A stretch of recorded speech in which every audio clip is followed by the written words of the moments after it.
တော်ဖေးပုံကြီးမေးတော့တယ်ဒီနေ့ချောစုရထပါအောင်ဟောဒုက္ခပါပဲတော်ဒုက္ခပါပဲ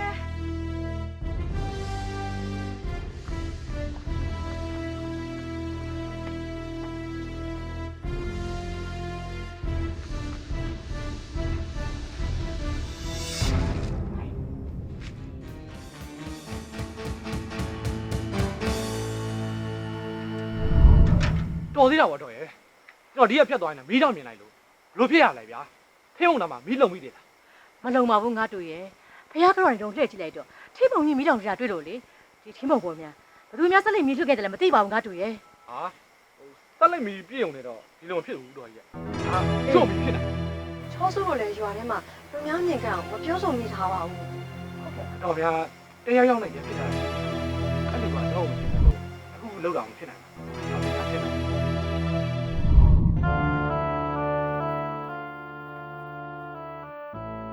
ဟဲ့မောင်ကမောင်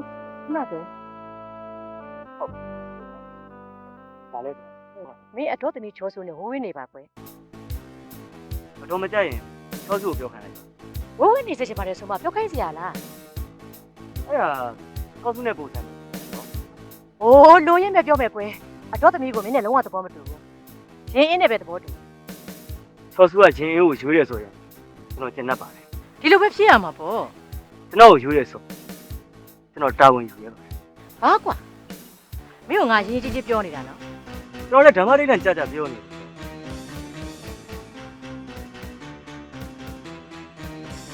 တာမ ။အိုးမဖြစ်နိုင်တာမေရဲ့။ကိုတောင်မောင်မှာအဲ့လိုရုံမာတဲ့စိတ်မျိုးမရှိပါဘူး တော့ရှိမှာပါလေ တေးကြတယ်ဒီကောင်မဒီကောင် ။အရန်တွေမစွတ်ဆွဲပါနဲ့မေရဲ့။ကိုတောင်မောင်ရှို့တာမဖြစ်နိုင်ပါဘူး ဟောဒီမှာလုံလောက်ခိုင်မာတဲ့တက်တွေရော့ကြည့်တကြတော့အဲ့ကောင်လေလုံးဝမပတ်သက်နဲ့ ။ဖះဖះတော့ရက်လိုက်တာကိုတောင်မောင်ရဲ့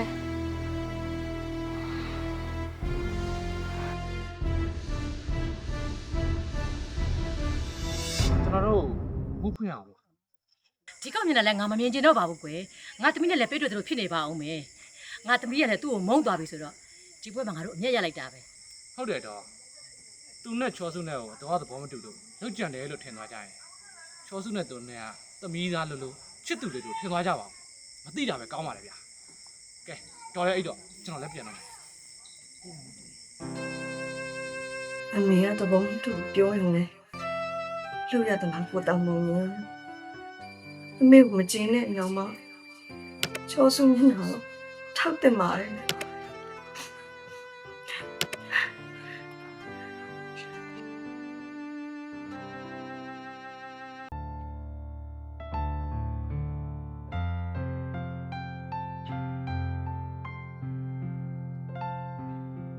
ဖေးဒီဆေးရ6လပြီဆွဲတော့ပါလေတက်ခံမပြအောင်ဖေးတရက်ပြက်လာတယ်အစနေပြတော့ ရှာလို့မှာပဲမမီးပါလေကွာ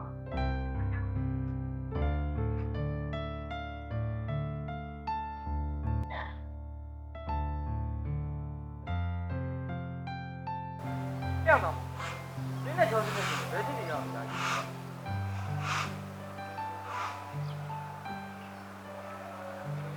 ဟာနဲ့ဘာတွေကမင်းနဲ့ဖြစ်နေပြီလို့သတင်းတွေထွက်နေတာနော်ရေးရလဲစိုးတင်းလိုက်နေတာချောစုမေကြီးကလည်းသူ့ကိုမျက်နှာသာပေးရကွာသူ့ဘက်ပါမလားငါဘက်ပါမလားတော့မပြောရသေးပါဘူးကွာအဲ့နဲ့ဟိုနေ့ကမင်းတို့ရေတွင်းမှာစကားတွေကြားပြီးပြောနေကြတာဆိုကြားပြီးသွားပြီနော်မရှိုးနဲ့ဗျာရှင်ကောင်ကြီးကတော့ကောင်းတယ်ကွာပြောသမှာကွာဒီလိုကွာ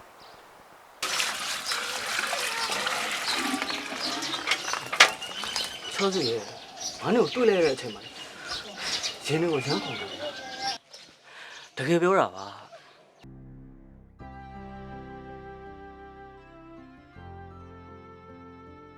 ဘာကြည့်ညာလဲရှင်းငင်ပေး တခင်မကြီးရဲ့အမိန့်တော်အတိုင်းပါဗျာ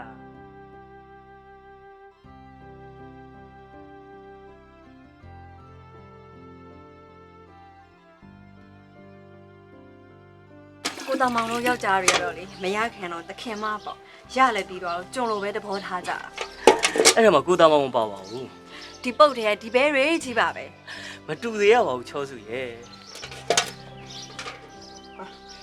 ရင်ငင်ချိုးကြီးကလည်းခိုင်းလိုက်တာကွာကိုသားမောင်ရင်လည်းတန်ရုံးစင်ချိုးကြီးကြာ အဲ့ဆိုရင်ရေပုံးကဘာလို့ခဏထဆင်းစေရလဲ ဥပမာပြမတော့ရင်ကွာရင်ငင်ချိုးကတာပြက်တာပါကိုသားမောင်ရင်လည်းတန်ရုံးစင်ချိုးကဘယ်တော့မှမပြက်ပါဘူး ယောက်ျားတွေကမချစ်ခင်မှလိန်ကြတယ်တဲ့မိန်းကလေးတွေကကြတော့လေချစ်ပြီးမှလိန်ကြတာတဲ့ ကိုသားမောင်ကတော့မချစ်ခင်ရလည်းမလိန်ဘူးချောစုချစ်ပြန်လည်းမလိန်ရအောင်နော်ကိုတန်ရုံးစင်ချိုးကိုတန်မှုထားတယ် ကိုရင်အေးကလည်းဒီတောင်းထားတယ် ဒီကောင်ရင်းကလက်ကြောမှမတင်တာ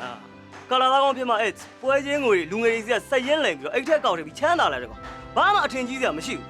ဟုတ်ဒါနဲ့ချောစုကရောဘလို့ဆုံးဖြတ်တာလဲ ဆုံးဖြတ်ရသေးပါဘူး ချောစုဆုံးဖြတ်ချက်ချတဲ့အခါကျရင်တော့ကိုတော်မောင်မဖြစ်ချင်တယ်နော် ကဲပါရှိဦးပဲ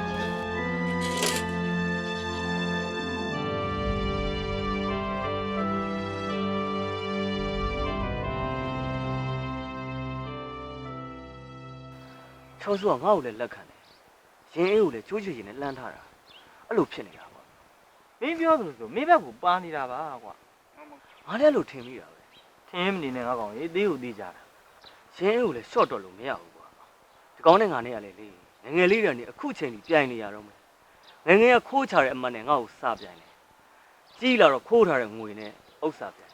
အခုရီးသားပါထက်အပြိုင်လူရပြန်ပြီကွာလူတာလူကွာမလျှော့နဲ့ငါကောင်ဒါနဲ့ရင်းရမလားပွဲချင်းငွေတွေရှင်းမယ်တဲ့တွေးကြသေးတာပေါ့ကွာ ဒီနေ့ကတော့ဖျားပွဲကြီးရဲ့ရငွေနဲ့ကုန်ငွေကိုရှင်းပြပါမယ်မရှင်းတာရှင်းရင်လည်းမေးကြပါဗျာကျွန်တော်တို့ရွာမှာအင်ဂျီပေါင်း250ရှိပါတယ်တက်အိမ်ကို2000လုံးနဲ့ရငွေကတော့350တိတိရပါတယ်ကျွန်တော်တို့ကုန်ကျငွေကတော့350နဲ့2000ရပါတယ် တို့ကာလာကောင်းကိုရင်ကြီးကတင်ချာတော်သားပဲရငွေနဲ့ကုန်ငွေကိုကိုက်အောင်တွက်နိုင်တာလေးစားစရာ နေ့တိုင်းလုပ်နေရတာဆိုတော့လောက်ကန်ရတင်ပြီးသွားတာပါကွာတင်ချာတော်လို့လည်းမဟုတ်ပါဘူး ဒါဆိုကိုလည်း9000အတွက်ကရောပယ်ကိုဘယ်လောက်နဲ့ဖွဲ့ပြီးမှာတော့ ခွဲတော့ပါအဲ့ဒါတော့ငါပဲဆိုင်လိုက်ပါ ငါတော့မယုံဘူးကွာဟေးငါတော့ထောက်ကန်နေရ မြမယုံပြောနေတယ်ကွာအတိတ်ရှင်းပြတယ် အယောစောင်းလာတယ်ကြည့်ပါ မင်းလောက်တဲ့ငွေချင်းမင်းပဲရှင်းပြလို့ကွာ တင်းစိတ်ရှင်းပြနေတော့တနေ့လုံးတော့ပြီးမှာမဟုတ်ဘူးကွာ ငါညနေကျရင်ဖျောင်းနေဆိုင်မှာ ဒါဆိုရင်လည်း9000ရကွာကိုရဘူက9000လက်ဖက်ရည်ဘူက1000ကားလက်မ2000ကားမှုပြောက်စီက2000ရှူဘူးက3000ကားမှုတို့လေပိုတောက်တာ3000လာမေထမင်းစား1000ခွဲထမင်းစားလို့ပိုင်းအောက်လို့ရစားဝယ်တာ3000 ကားမှုပြောင်းပြီးရှူသေးရောပါတော့ဘာလို့ကားမှုပါမလို့ ငါကောင်းနေငါပဲကွာမူးပြေလို့မူးတာပေါ့တက်စီ9တာ2000 တန်ရကိန်းနေတော့မတက်တာဘူးလား အာတမ်းမောင်ဆိုင်က9တာအန်တယ်များတယ်ကွာကားနဲ့ကအန်တယ်ကင်းတယ်ငါဆိုင်က9လို့မတော်လို့မောက်သွားရင်ငါပဲနာမှာကွာဖုံးဝေရ1000 ဘယ်ကောင်းတယ်လဲဘာငွေသုံးတာလဲ ဆက်စရာကိုဖုံးဆက်ချင်းရသေးရဲ့ကွာ အာဓမယကြီးအောက်စီကမှနေဝင်လို့ရအောင်ကွာ တဲကိုကငါ8000 ရေးရဖုန်းကြောက်တော့ငွေမတက်တာဘူးလားကွာ ဖုံးချောင်းဆိုတာနေပေါင်းတော့လာတဲကြတာကွာမတော်လို့ပွဲငါးစင်ရင်ပျောက်သွားရင်မင်းရောက်ပေးမှာအထွတ်မတက်ဆမ်းပါနဲ့ကွာပွဲငါးစင်ငွေက9သိန်းအပြန်ကားက2000ရွှေချောင်းပေသမင်းစားတာ1000ကြပြညမှာလက်ဖေးတောက်တာ2000မသိန်းလားအကျော်စားတာ3000မတုတ်အေးတောက်တာ4000 ကားကိန်းနဲ့ရွာချမ်းမှာရှိတဲ့ဆိုင်နေတယ်တဆိုင်မှမကြအကုန်ဝင်းစားတာကွာ မမ်ဟဲ့တုံးဆိုင်ပြီးရင်တော့တို့ရွာရောက်ပါပြီ ကုန်နေလည်းမရှိတော့ပါဘူးကွာ စီသေးတယ်ကွာရွာဝင်တကားကမခင်နာမုတ်ပြစလက်ဝယ်စားတာ2000 မင်းပါကြီးဆန်လဲဆန်ပါတယ်ကွာ တော်ရေးရမရှိနဲ့တော့မင်းကငါးပါးကြီးတွေးလိုက်တယ်လို့ပဲအစိုးရှိတယ်အကုန်လိုက်တူနေတော့တာပဲ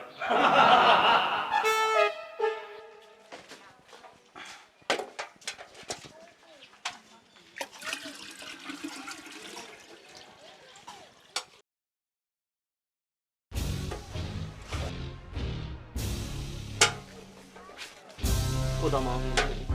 ဖဲပါမလိုပါဘူး ဘလို့ဖြစ်ရလဲချောစုရဲ့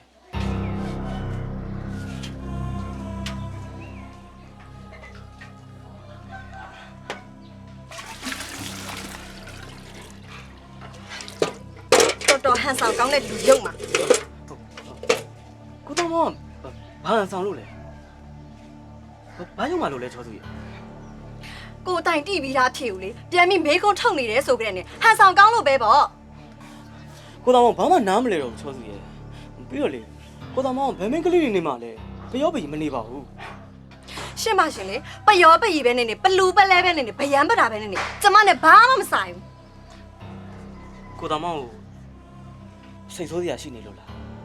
ဘာပတ်သက်လို့စိတ်ဆိုးရမှာလဲ ကိုတော်မောင်ပြင်မယ်လေ ဖဲပါမလိုပါဘူး ကိုရင်ပြင်မယ်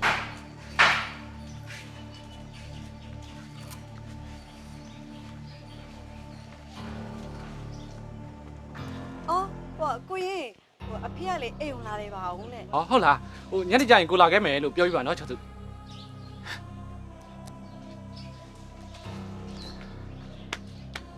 လွတ်လပ်စွာရွေးချယ်ပိုင်ခွင့်ဆိုတာပြိုစင်တိုင်းရဲ့မိုးရပါခွင့်ရပါကွာ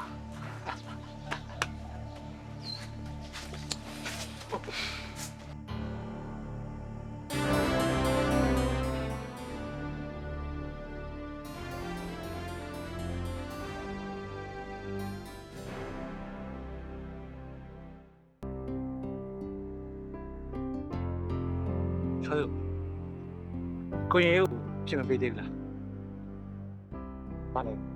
စဉ်းစားတရားတွေများနေလို့ မဟုတ်ပါဘူးဒီရွာမှာလေကျမကိုအဖြီတောင်းရတာဆိုလို့ကိုရင်အေးရဲ့ထူတောင်းမှာမရဘူးရှိတယ် ဟာအဲ့ကောင်တာမောင်เจ้าစကားနဲ့ထဲမှာပြောစမ်းပါနဲ့ဦးလေးကိုမချင်တယ်လို့အိမ်ကိုမီးရှို့တာချောစုလည်းသိတာပဲအဲ့လိုလူရုံမာတယောက်ကဘယ်လိုလုပ်မိတ်ဆွေစီဖြစ်လာနိုင်ပါလဲပြီးတော့ကိုရင်အေးလောက်လည်းဥစ္စာရှိတာမဟုတ်သူပိုင်လားဆိုလို့လက်မြင့်တိတိလေးပဲရှိတာဘာမှမက်လောက်စရာရှိတဲ့ကောင်မဟုတ် ချောစုရဲ့ဘွားတစ်ခုလုံးနဲ့ဆိုင်တဲ့အကြောင်းအရာဖြစ်တဲ့အတွက်တေချာတော့စဉ်းစားမှရမယ်ကိုရင် ကိုရင်ဥစ္စာယူလိုက်စမ်းပါကွာချောစုပဲတော့မှမမားပါဘူး အမားအမှန်ဆိုတာအချိန်ကာလတစ်ခုနဲ့တိုင်းတာကြီးမှာသိနိုင်တာမျိုးလည်းရှိရလေရုံစားရင်ဆုံးဖြတ်လိုက်မယ်ဆိုရင်ကိုရင်အေးလည်းမားနိုင်တယ်လို့ကျမလည်းမားသွားနိုင်တယ် ကိုရင်အေးကတော့ချောစုရွေးချယ်တာဘယ်တော့မှမားတယ်လို့မြူဆောက် ကျမစဉ်းစားပါအောင်မယ် ပါတယ်တာမောင်ခေါင်းလေးကမထုံနိုင်သေးလို့လား तू ကအသက်အန္တရာယ်ဖြစ်တဲ့ဒီလောက်ကြံထားတာချောစုလည်းသိတာပဲ ကိုတောင်မောင်လိုလူမျိုးကလေအခုလိုမျိုးကြံစီရဲဆိုတော့ယုံတော့မယုံနိုင်ဘူးတက်တေတွေးလို့တာယုံရနှုတ်မို့ဆိုရင်ဘလို့မှကိုမယုံနိုင် ဒါဆိုရင်ချောစုဘယ်လိုဆုံးဖြတ်တင်လဲဆိုတာသဘောပေါက်ပါပါ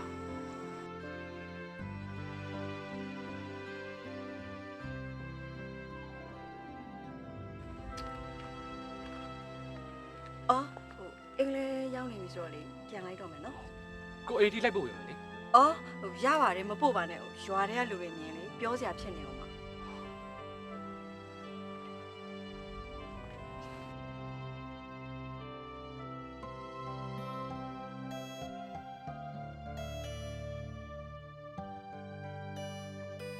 ဟုတ်တယ်ညာ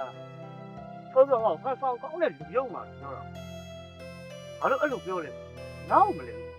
မင်းနဲ့နင်းနူးနဲ့စကားပြောတာတွေ့လို့ပြောတာနေမှာပေါ့ကွာအာနင်းနူးနဲ့စကားပြောရဲဆိုရိုးရိုးသားသားပါကွာငါဒီတခါအဖြေရပြီလို့ထင်တာကွာငါရှိမှာကွာရင်အေးကိုမျက်နှာသာပေးနေလိုက်ဘူးငါရင်ထဲကိုနစ်နေတာပဲကိုတခါတွေ့တော့ကစင်ပြေးနေပြီမို့လားအေးဒါပေမဲ့အခုပုံစံကွာငါတို့ဝေးပြီထင်တာဒီပါအောင်ကွာဒီခါနင်းနူးနဲ့တွေ့မှာဘာလို့ရွေးပြီးပြောလဲဆိုတာငါမေ့ကြည့်ပါအောင်ပဲဒီကောင်ကာလာသားကောင်းလုပ်ပြီဂျွားငွေတို့ပိုင်စိုးပိုင်နဲ့လောက်တော့ငါဖွင့်လို့ရတယ်ချောစုကိုလာလူတာငါလုံးဝဖွင့်မလို့နိုင်ဘူး ဒီနေ့ကြွားဖျားပွဲဒီကောင်ရှမ်းပြီးလိမ့်မယ်တိတ်ထိန်သမ်းမှာတာမောင်ရာရီးသားလူရာနဲ့လူတက်မှုဖြစ်တဲ့ဆိုရင်တက်တဲ့လူလည်းမတန်ဘူးတေတဲ့လူလည်းမတန်ဘူးအမှုပြင်ဟိုကငွေပိုလိုက်နိုင်တယ်ကွာမစင်ကြတဲ့ငွေတွေပါကွာတစိတ်ကတ်မထားဘူးတာမောင်ရအကုန်သုံးရတာကြည့်ပဲ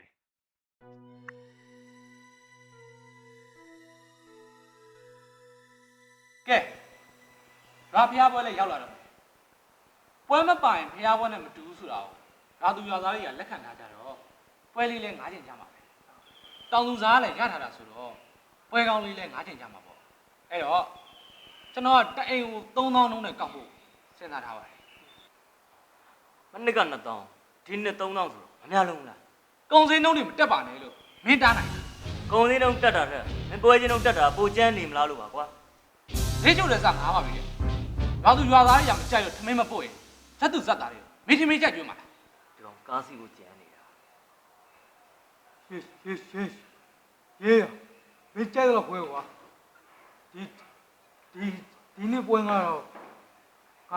ဟာလိုက် ဟုတ်တယ်ငါထောက်ခံတယ်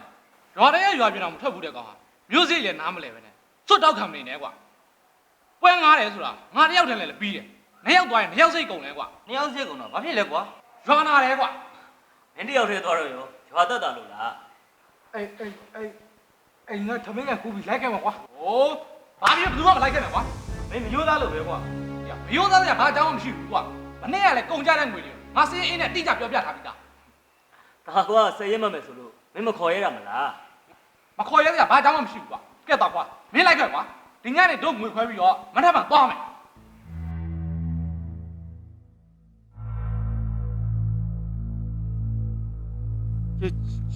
ရေဆိုတဲ့ကောင်ရွာငွေတွေလိမ်လို့မရတော့ဘူးကွာအတိအကျမှတ်ထားလိုက်ပြီငါအမြဘာမှလည်းမသိဘူးဟုတ်တယ်လို့ရင်တော့လက်မခံဘူးကွာ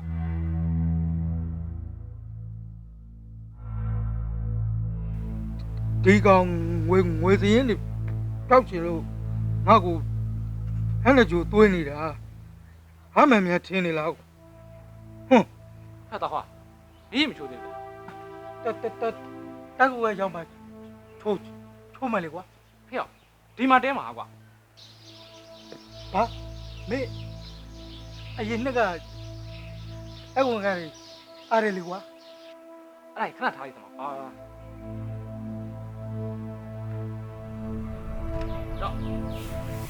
အဲ့တော့မဟုတ်ဘူးနော်တော့ဒီလား အငွေလူစီရလားကွာ ဒီဘက်ကနံပါတ်1တကောင်ကရှိတယ်ခွေးဆိုတာနှခမရဘူးကွာမင်းနောက်ခါမှလို့ရှိရင်နောက်နေ့ဒီစော့မင်းနမအိတ်တကောင်လို့ရှိတယ်ဆိုတော့ငါသိယူထားလိုက်စမ်းပါကွာရော့ယူထားလိုက် မေဟိုညားလာပြီလားကွာ ဒီဘက်ဆန်တော့ကတော့ငါပျောက်သွားအောင်စင်းဖြောင်းနိုင်ပါလေကွာလုံးဝမသိဘူးစိတ်ချ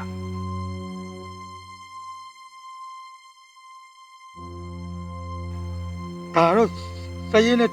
ထက်လို့မဖြစ်ဘူးဟာ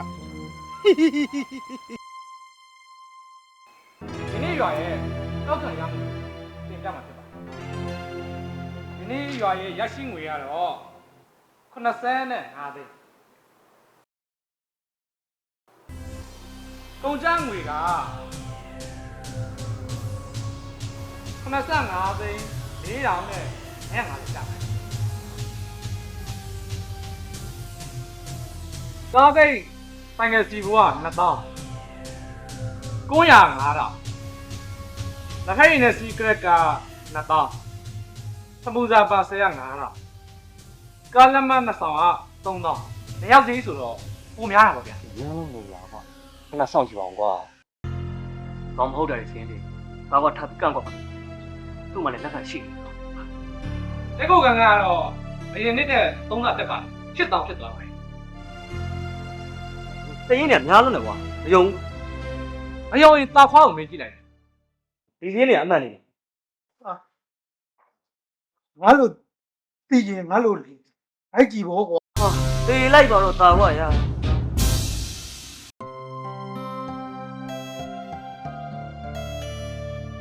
ဟုတ်တယ်ဟုတ်တယ် ဘာလဲဘယ်လာလဲ ဒီကြီးပဲတမင်လာတာဟာ အကိစ္စရှိလို့လေမပြောလို့လေကိုတောင်မအောင်ကြောင်ပြောမယ်ဆိုတော့ပြန်လိုက်တော့နော် ဟ တာမောင်အကြောင်းပြောဖို့လာတာမဟုတ်ပါဘူးဟာဒါပေမဲ့တာမောင်ဘာလုပ်ထားတာရှိလဲဆိုတာသိချင်လို့လာမေးတာ အသိချင်စမ်းပါနဲ့ကျမတော်မှလေဒီတင်းပွားမှာဆိုလို့ ငါနှုတ်လုံးပါလေဟာပွားသွားရင်ရှာလာဖြစ်ဟာ သိတော့ရောဘာလို့မလို့လဲ ဟာငါသိတော့ပြေတကုတ်ထုတ်လို့ရတာဗောဟာ ဒါဆိုရင်လည်းပြောပြမယ်ဒီလို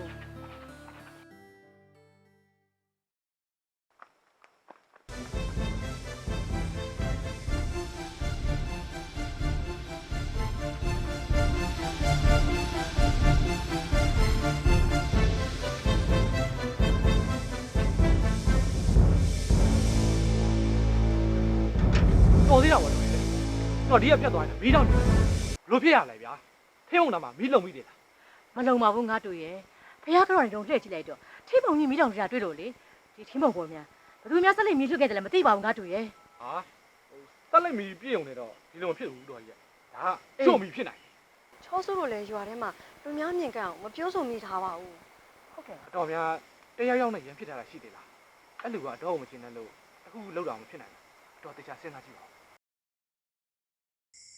တာမောင် ကိုမဖြစ်နိုင်တာလေရဲ့ကိုတောင်မောင်ကအဲ့လိုရုံမာတဲ့စိတ်မျိုးမရှိပါဘူး တော့ရှိမှာပါလဲမသိဘူး တေးကြတယ်ဒီကောင်မဒီကောင်လေ အရန်တွေမစွတ်ဆွဲပါနဲ့မေရဲ့ကိုတောင်မောင်ရှို့တာမဖြစ်နိုင်ပါဘူး ဟောဒီမှာလုံလောက်ခိုင်မာတဲ့တက်တွေရော့ကြည့်ကြတော့အဲ့ကောင်လေလုံးဝမပတ်သက်နဲ့ ဖះလောက်ရက်လိုက်တာကိုတောင်မောင်ရဲ့လူတွေသိရင်လေအတင်သေးစရာဖြစ်မှာဆိုလို့ဒီတဲ့ကိုဖုံးထားရတာ ဒီကြံစီမှုကတာမောင်လုံးဝမဖြစ်နိုင်ဘူးဟာတာမောင်တိမှလည်းမဟုတ်ဘူးငါလည်းနင်ပြောမှသိရတာ ကျမလည်းစောကတော့ဘယ်ယုံပါမလဲဒါမဲ့လေမိချစ်တက်တွေတွေးလို့တာယုံသွားရတာကြောက်ကြောက်လန့်လန့်နဲ့မီးရှို့ပြီးထွက်ပြေးတော့မိချစ်ကကြကြံခဲ့ရလေပြီးတော့အဲ့ဒီမိချစ်မှာတာမောင်ဆိုတဲ့နာမည်ကပါနေတာအဲ့တော့အဲ့ဒီမိချစ်ကတာမောင်မြင့်ချစ်မဟုတ်တော့ဘဒုမြင့်ချစ်ဖြစ်ရအောင်ပါလေ ငါသတိရပြီဟာငါပြောပြမယ်နင်နားတော့ဟာပါမင်းမိကျပါလေပါလေအာမင်းနာမည်တွေမှတ်လို့မမှတ်လို့ရမလားကွာမိကြီးတွေကခဏခဏပြောင်းနေတယ်အဲ့နဲ့မင်းနဲ့ချိုးစုချင်နေဘယ်လိုရှိဒေါ်လာကြီးကတော့မတူပါဘူးကွာနောက်ပါစုံခိုင်းဒေါ်လာကိုချေးဆိုရလားချောစုကိုချေးဆိုရလားလေးစရာရှားလို့ကွာဒေါ်လာကိုချေးဆိုမလားကွာချောစုပဲချေးဆိုချောစုကရောအောက်ဆိုဖို့ပြောလို့ပြောပါဦးချောစုဒါဆိုလဲ80တိုးလေကွာဟုတ်တော့ဟာဒေါ်လာနဲ့ပေါင်းပါလားချောစုနဲ့ပေါင်းမလားတော့မပါရလုံးစီ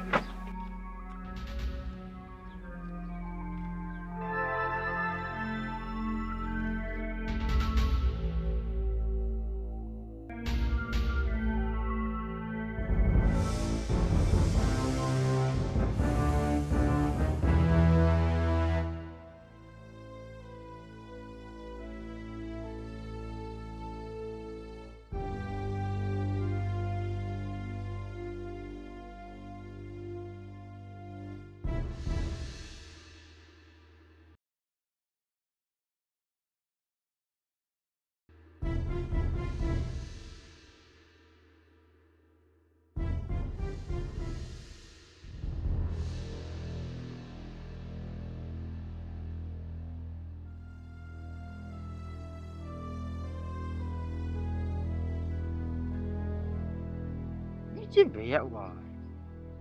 တာမောင်လည်းပြန်မတောင်းပါဒီကောင်ပြန်တော့မိချစ်မိသွားတာငင်းများပို့သွားလားမသိသူကလည်းမိချစ်လုံးတော့မွေးနိုင်တာမှတ်လို့အခုတော့ပေါင်းလေးဖတ်တော်နေအဲ့ဒါပဲဟာတာမောင်မိချစ်ကိုရင်ရခိုးပြီးကောက်ကျစ်တဲ့အကြံနဲ့ရောက်တွန်းခဲ့တာဖြစ်ရမယ် သိချလို့လားကိုဖိုးတင်ရဲ့ သိကြပါတယ်ဟာငါနားကိုတူပဲလာတာလူမမလား ဖြစ်နိုင်တယ်သိလားအဲ့မီးလောင်တဲ့နေ့ကလည်းလေရေပုံးဆွဲပြီးမှသူ့အိမ်ကိုချက်ချင်းရောက်လာတာ ဒါဆိုကြိုတင်ကြံစီထားလို့ပေါ့ဟာ ကျမနဲ့ကိုတောင်မောင်ခွာပြဲသွားလို့ရှင်ဖြာဝင်ခင်းမယ်ဆိုတဲ့အကြံနဲ့လောက်တာလူ သူရောက်မှာ တာမောင်ရေးတာမောင်တယောက်မှန်ပေါ်ပြီကွာဘာတယောက်မှလဲဟာငါ့ကိုပြောပါဦးမင်းကိုချောစုမြင်ဆောင်နေတဲ့ကိစ္စလေအဲ့ဒါဘယ်ကနေဘယ်လိုထင်တာတညမှာကွာချောစုရဲ့အိမ်ကထင်းပုံကြီးမီးလောင်နေအဲ့ဒါဒေါ်လာမီးငိမ့်နေတော့ရင်အေးကရောက်လာပြီးမီးကူငိမ့်ပေးတယ်မီးငိမ့်သွားတော့မီးပုံဘေးမှာတွေ့တဲ့မီးကြီးကမင်းနဲ့မေကြီးဖြစ်နေတယ်ကွာအဲ့တော့မင်းရှို့တယ်ထင်ကြရောရင်အေးကလည်းချက်ကပြီးပြောတော့ဒေါ်လာကြီးကလည်းယုံတာပေါ့ကွာချောစုကပါမင်းကိုလက်တယ်ထင်သွားတာပေါ့ကွာငါမီးချက်ကပျောက်နေတာကြာပါပြီကွာငါလက်ယူကိုလည်းချောစုကတိနေတော့ထင်သွားနိုင်တာပေါ့ရွာလေကင်းထဲမှာငါပြီးမင်းမေ့ကြံခဲ့တာလေငါလည်းရှာမတွေ့တော့ဘူးငါနောက်ကိုရောက်လာလဲရင်အေးတယောက်ပဲရှိတာကွာအဲ့တော့သူယူတာသိကြတာပေါ့ကွာ तू ကမင်းယုံမာတဲ့ဟန်နဲ့အကွက်ချပြီးထောင်ချောက်စင်တာမောင်ကြီးဒါကြောင့်ချောစုကချက်ချင်းအချိုးပြောင်းသွားတာ哦ဒီကောင်ကြီးငငယ်တော့အချင်းခုချိန်လုံးမပြောက်သေးဘူးအတော့ရိုက်မယ်ကွာထားလိုက်စမ်းပါကွာအဲ့ဒါကအဓိကမဟုတ်ချောစုအချစ်ကအဓိကချောစုအချစ်ကိုရလို့ရှင်ရင်းရင်လည်းဒဏ်ရာရယူရောကွာဘယ်မှာရိုက်စရာလူသေးလို့လဲချောစုကိုငါရှင်းပြလိုက်လို့နားလဲသွားပါပြီကွာသွားချောစုစီသွားပြီးတော့အဖြေတောင်း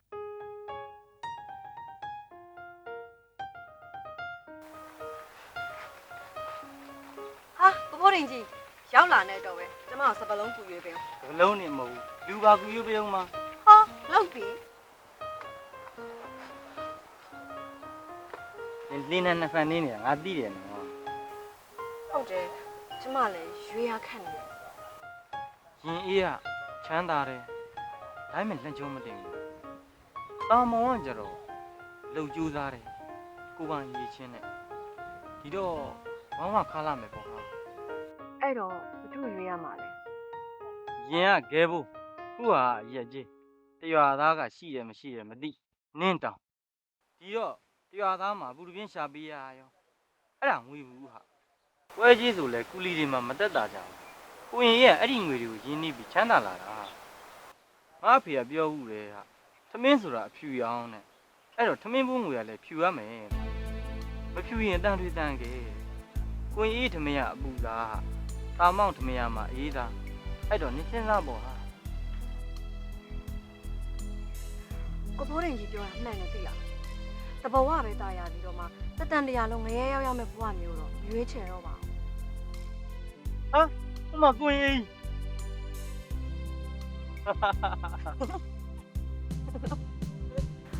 ကိုတာမောင်နဲ့ကိုစုကအခုစစ်သူကြီးသားတွေဖြစ်သွားကြပြီဆိုတော့ကိုရင်အေးတယောက်ရမအေးတော့များမသိဘူး ဘာတွေတွေးပုံနေရလဲချောစုရဲ့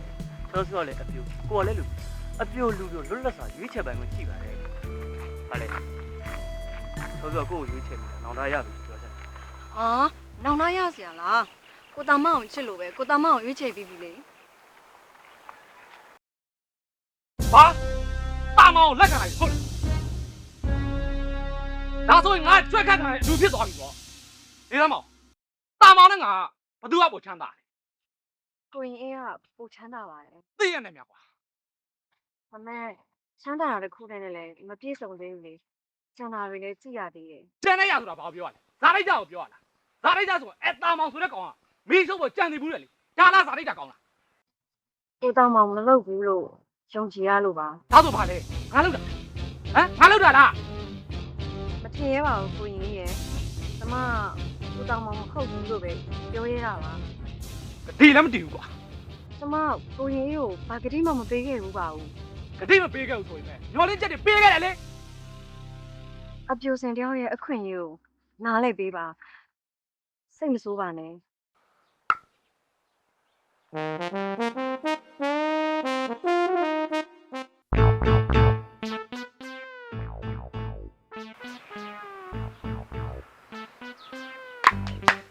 ဒါမှသိအောင်တော့မောက်ထောင်ပြသေးတာပေါ့ကွာ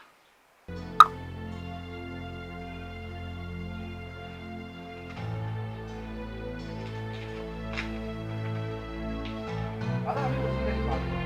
ဟောစိတ်ကပြင်းရတယ်ခင်ဗျာ မင်းကွာဒီလောက်အရေးကြီးတာကြီးကိုပေါ့စားလိုက်တာကွာသွားခုပြောပြန်ဝေး ဟာသွားတော့မဝယ်ရတော့ဘူးဖေစပတိုင်းချက်တွေရှိတယ်ဗျကျွန်တော်တော့မှဒေါ်လာဖြတ်ပြန်လာခဲ့တာစိုင်းတယ်ကဘိန်းပေါက်လာမနေ့မှတော့ဝယ်ပြီးမယ်ဗျာ မဖြစ်ဘူးကွာ ဖေမဒီနေ့တောက်စီရှိသေးတယ်မလား ရှိကွာငါလက်ထဲမှာဆေးရောက်ထားနေတာပေးငါလူလုံးရှားပြီးဝယ်မယ်စိတ်ကတည်းကဘာကောင်းနေမှန်းကိုလို့မသိ ခိုင်းတာစိတ်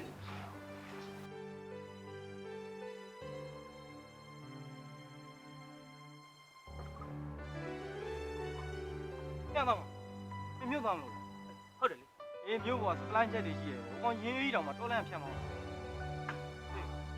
အဲ့ဆိုတော့ငါလိုင်းကားနဲ့ပဲသွား အေးအဲ့ကောင်းတယ် မင်းအိမ်ကြည့်ထားလိုက်အောင် အေး ဟိုဆိုင်ကလေးကသွင်းထားတယ် အေးပါအေးပါတော့အေး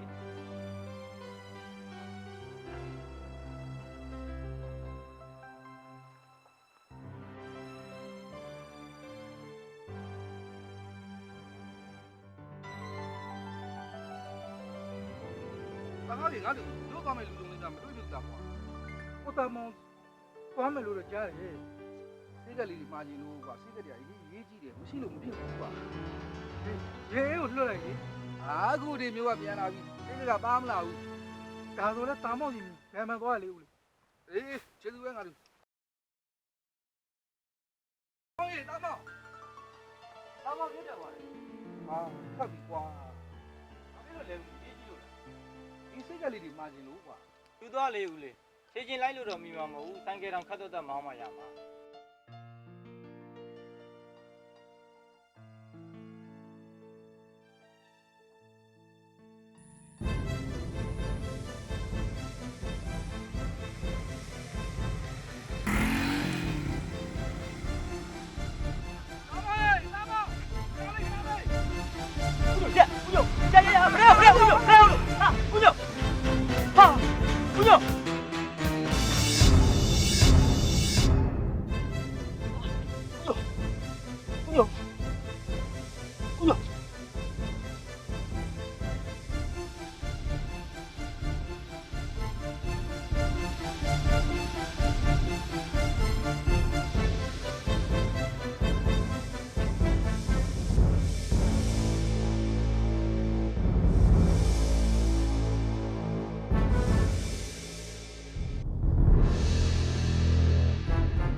ဟုတ်တယ်ထူးတယ်စိုင်းကဲတိုက်လို့လေကွာအဲ့ရေးမနေနဲ့ကွာစိုင်းရဲကမင်းဖေး ဟာကျဲစီရကွာငါ့ဖေဆိုင်ကဟိုမှာကွာ ဟုတ်တယ်ရွာလန်းထိပ်မှာစိုင်းကဲနဲ့ကားနဲ့တိုက်တာ ငါ့ဖေကရွာ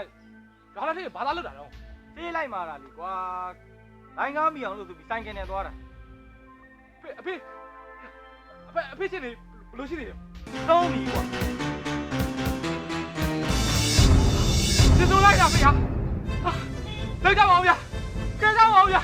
ပြောဖေ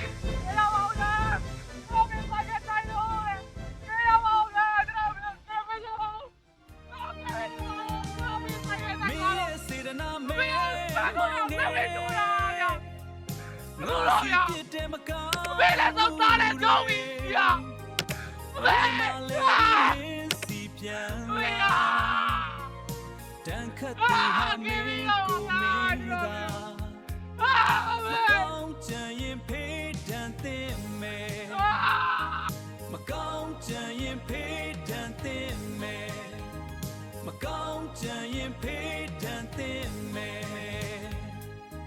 မကောင်းကြရင်ဖေး